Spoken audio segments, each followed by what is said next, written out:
Brought to you by TechnoSpark 20 series smartphones. Brought to you by TechnoSpark 20 series smartphones. I'm superhuman. Modi ji, आप हिंदू मुस्लिम करके, आप पाकिस्तान हिंदुस्तान करके, आप दोबारा कांग्रेस को गालियां दे करके आप सत्ता में तीसरी बार आना चाहते हो, ये नहीं चलेगा। आपने तो भ्रष्टाचार मिटाने का नाम लेकर के एक देश में नहीं दुनिया में सबसे बड़ा घोटाला इलेक्टोरल बॉन्ड कर दिया। राजस्थान की सरकार ने चुनावों की आड़ में 300-400 परिवारों को उजाड़ दिया। मैं 2 दिन तो उत्तर प्रदेश इंडिया मीटिंग में रहूँगा, फिर मैं 4 दिन हरियाणा हूँ, फिर मैं 2 दिन दिल्ली हूँ और उसके बाद में 6 दिन तक हम लोग पंजाब में रहेंगे। तो इस प्रकार से कार्यक्रम हमारा चुनाव प्रचार का मेरा रहेगा। मैं समझता हूँ कि जो लोगों में उत्साह है, जो लोगों में मोदी सरकार के प्रति जिस प्रकार का जो नाराज़गी है, वो देखने लायक है। क्योंकि 10 साल के बाद में लोग ये पूछ रहे हैं कि मोदी जी, आप हिंदू मुस्लिम करके, आप पाकिस्तान हिंदुस्तान करके, आप दोबारा कांग्रेस को गालियां दे करके आप सत्ता में तीसरी बार आना चाहते हो, ये नहीं चलेगा। आपने जो वादे किए थे, बेरोजगारी में रोजगार लोगों को देने का वादा किया था, महंगाई कम करने का वादा किया था, किसान की आमदनी दोगुनी करने का वादा किया था, आपने अपराध कम करने का वादा किया था, आपने विदेश नीति और आर्थिक नीति ठीक करने की बातें की थी। उन सब बातों का क्या हुआ? किसान की एमएसपी क्यों गायब हो गई? जब आप मुख्यमंत्री थे तब तो एमएसपी का कानून लाने की बात करते थे और उसके बाद में जब देश के प्रधानमंत्री बन गए और बनने से पहले तो आपने वादा किया था किसान का कर्ज माफ करेंगे और एमएसपी जो है वो कानून लेकर के आएंगे, स्वामीनाथन आयोग की रिपोर्ट लागू करेंगे, 2 करोड़ लोगों को रोजगार देंगे, महंगाई कम करेंगे, जो मातृशक्ति के सशक्तिकरण की बात आप करने की बातें कर रहे थे। आज तो ये सारे हवा ही हो गए आपके मुद्दे। आपने तो भ्रष्टाचार मिटाने का नाम लेकर के एक देश में नहीं दुनिया में सबसे बड़ा घोटाला इलेक्टोरल बॉन्ड कर दिया। जो सुप्रीम कोर्ट ये कह रहा है, स्थापित हो चुका है कि अनकॉन्स्टिट्यूशनल स्कीम थी इलेक्टोरल बॉन्ड और उससे लिया गया पैसा इलीगल है। और आप रोजाना जो है वो गाली देते हो केवल कांग्रेस को और जो मुद्दे की बात है उसमें कहीं नहीं करते हो। न मीडिया में आप अपना सेट अपने घर पे जो है वो कैमरा बुला करके और दे रहे हो, जनता के बीच में आप बात नहीं कर रहे हो और मुद्दों की बात नहीं करके आप केवल धार्मिक ध्रुवीकरण से दोबारा चुनाव की तीसरी बार आप जीतना चाहते हो, ये लोग नहीं होने देते। और जो कांग्रेस पार्टी ने जो गारंटियां दी है 25, जिसमें जो नारी के लिए, श्रमिक के लिए, किसान के लिए, सामाजिक न्याय के लिए जातिगत जनगणना की बात है, आर्थिक सामाजिक सर्वेक्षण की बात है और 1 लाख महिलाओं को, गरीब महिलाओं को 1 लाख 1 साल के खाते में देने की बात है, शिक्षित बेरोजगारों को जो अप्रेंटिसशिप और 1 लाख रुपए की जो सैलरी देने की बात है, वो प्रभावी होने। 30 लाख लोग अभी भी रिक्त स्थान हैं हमारे केंद्र की विभिन्न विभागों में और उपक्रमों में, उसके ऊपर आप नौकरी की बात नहीं कर रहे हो। तो मैं समझता हूँ कि वो प्रभावी हो रहा है और अब तो बौखला गए देश के प्रधानमंत्री जी। डॉक्टर कमला बेनीवाल जी 98 ईयर्स ओल्ड, 11 साल की उम्र में देश की आज़ादी की लड़ाई में अपने आप को शामिल कर लिया। विभिन्न पदों पर रहते हुए मंत्री, प्रथम मंत्री थी राजस्थान की मंत्रिमंडल में, महिला मंत्री के रूप में, उप मुख्यमंत्री भी रही, थोड़े दिन के लिए शिक्षा मंत्री भी रही, सिंचाई मंत्री भी रही। विभिन्न पदों पर रहने के बाद में वो राज्यपाल रही, गुजरात में और 2 अन्य जगह पर राज्यपाल भी रही।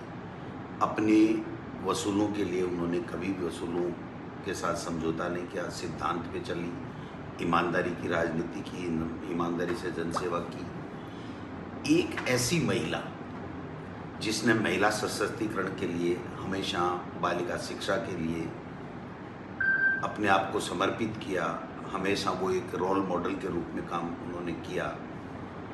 ऐसे राज्यपाल के पद पर रह चुकी एक महिला को उन्होंने राजकीय सम्मान नहीं दिया। ये मैं समझता हूँ कि बाहरी भूल इस राजस्थान की बीजेपी की सरकार की है।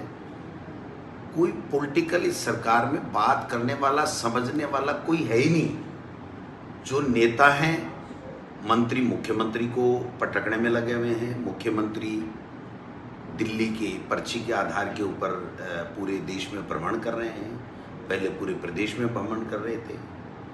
ये पॉलिटिकल कॉल था और हमारी परंपरा है राजस्थान की।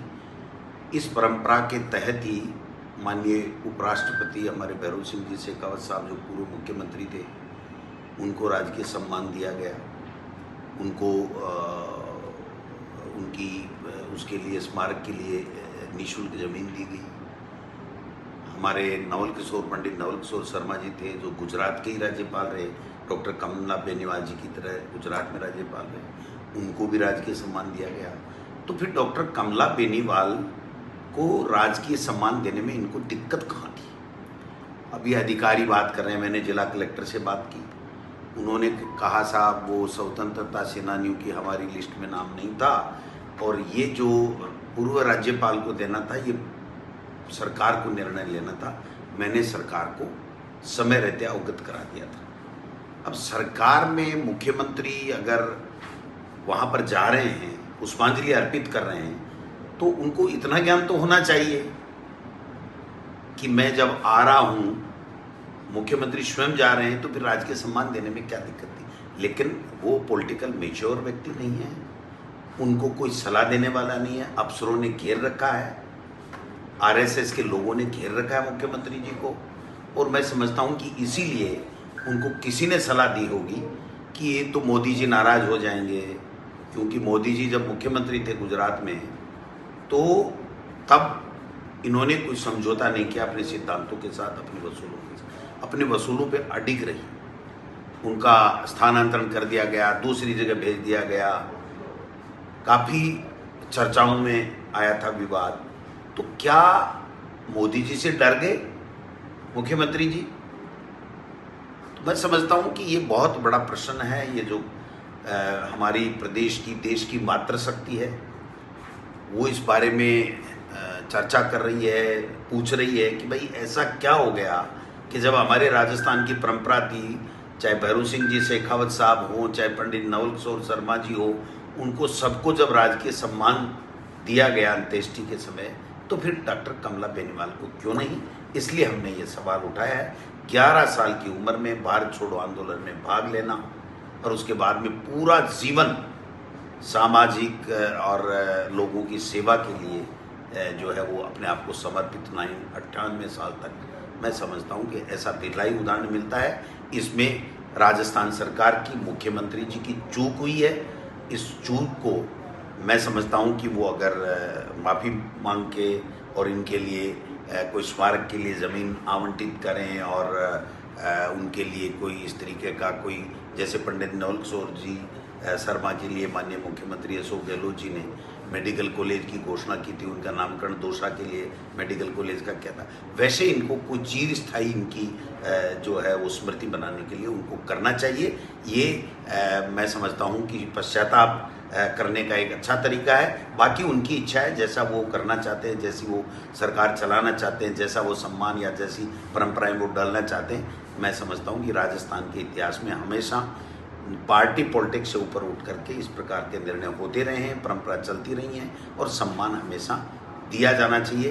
किसी को आप सम्मान दोगे तो वो सम्मान आप स्वयं को भी मिलेगा, ऐसा मेरा मानना है। सर, एक 4 व्यक्तियों की कमेटी बनाई है। काफ़ी समय से विवाद था, हमारी सरकार के समय में भी ये मामला था, लेकिन हमारी सरकार ने मानवीय दृष्टिकोण रखते हुए हाई कोर्ट और सुप्रीम कोर्ट में अपनी बात कहने का जो निर्णय लिया था और वहाँ पर किसी को भी डिस्टर्ब नहीं किया था। और बड़ा दुर्भाग्य और बड़ा खेद का विषय है कि राजस्थान की सरकार ने चुनावों की आड़ में 300-400 परिवारों को उजाड़ दिया।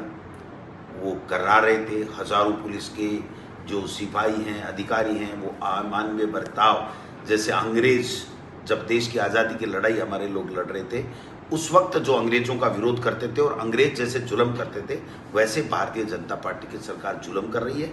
और उसके ऊपर मुख्यमंत्री का एक शब्द नहीं आना, उनका विधायक उनको खड़े खड़े ज्ञापन दे रहा है मुझे तो शर्म आई कि एक मुख्यमंत्री बैठा है और एक विधायक खड़े खड़े अपनी व्यथा सुना रहा है, अपने इलाके के लोगों की जिनके घर उजड़ गए उनकी व्यथा सुना रहा है। उनको तसल्ली से बैठाना चाहिए और तत्काल उनको वो कार्रवाई करनी चाहिए कि भाई रोक दीजिए। हाई कोर्ट में हम जाके कहेंगे कि इन लोगों को हम कहाँ बसाएं, इनकी व्यवस्था, पुनर्वास की व्यवस्था पहले करेंगे और उसके बाद में हम हाई कोर्ट के आदेश की पालना करें। क्या आग लग गई थी, हाई कोर्ट का आदेश कोई आ जाए क्या? सुप्रीम कोर्ट में चले जाते, अपील कर देते। हजारों राजस्व गांव में ये इस तरीके की समस्या है। चारागाह में, बंजर जोड़ में, ओरड में, तालाब में जो जमीनें उसमें लोग बसे हुए हैं, वन भूमि में हजारों लाखों परिवार बसे हुए हैं। तो क्या फिर ये इसी तरीके का बर्ताव राजस्थान की सरकार करेगी? ये पॉलिटिकल विजन की कमी है, पॉलिटिकली सोच की कमी है। मुख्यमंत्री जी के जो घेरा है वो पॉलिटिकल और मानवीय दृष्टिकोण रखने वाले लोगों का नहीं होके ऐसे लोगों का घेरा हो गया।